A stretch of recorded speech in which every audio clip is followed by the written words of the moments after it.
Chapter 5 The Terrible Tractors. As the sun rose the next morning, Boggis and Bunce and Bean were still digging. They had dug a hole so deep you could have put a house into it. But they had not yet come to the end of the fox's tunnel. They were all very tired and cross. "Dang and blast," said Boggis. "Whose rotten idea was this?" "Bean's idea," said Bunce. Boggis and Bunce both stared at Bean. Bean took another swig of his cider, then put the flask back into his pocket without offering it to others. "Listen," he said angrily. "I want that fox. I'm going to get that fox. I'm not giving in till I've strung him up over my front porch, dead as a dumpling." "We can't get him by digging, that's for sure," said the fat Boggis. "I've had enough of digging." Bunce, the little pot-bellied dwarf, looked up at Bean and said, "Have you got any more stupid ideas then?" "What?" said Bean. "I can't hear you." Bean never took a bath.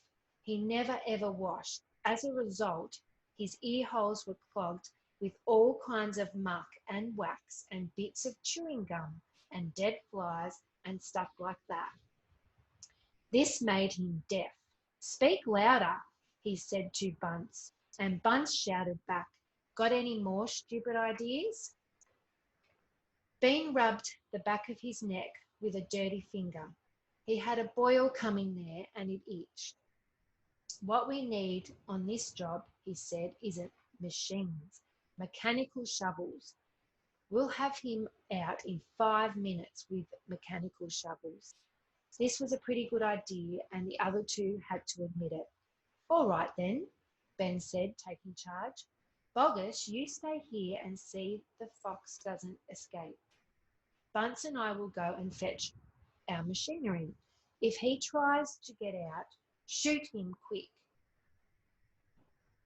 The long, thin Bean walked away. The tiny Bunce trotted after him. The fat Boggis stayed where he was with his gun pointing at the foxhole. Soon 2 enormous caterpillar tractors with mechanical shovels on their front ends came clanking into the wood. Bean was driving one, Bunce the other. The machines were both black. They were murderous, gruntle-looking monsters. "Here we go then," shouted Bean. "Death to the fox," shouted Bunce. The machines went to work, biting huge mouthfuls of soil out of the hill.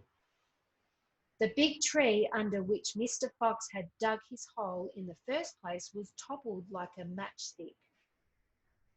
On all sides, rocks were sent flying and trees were falling, and the noise was deafening.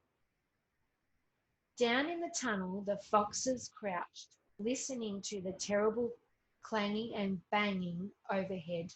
"What's happening, Dad?" cried the small foxes. "What are they doing?" Mr. Fox didn't know what was happening or what they were doing. "It's an earthquake," cried Mrs. Fox. "Look," said one of the small foxes. "Our tunnel's got shorter. I can see daylight." They all looked round, and yes, the mouth of the tunnel was only a few feet away from them now, and in the circle of daylight beyond, they could see the 2 huge black tractors almost on top of them. "Tractors!" shouted Mr. Fox, "and mechanical shovels. Dig for your lives. Dig, dig, dig."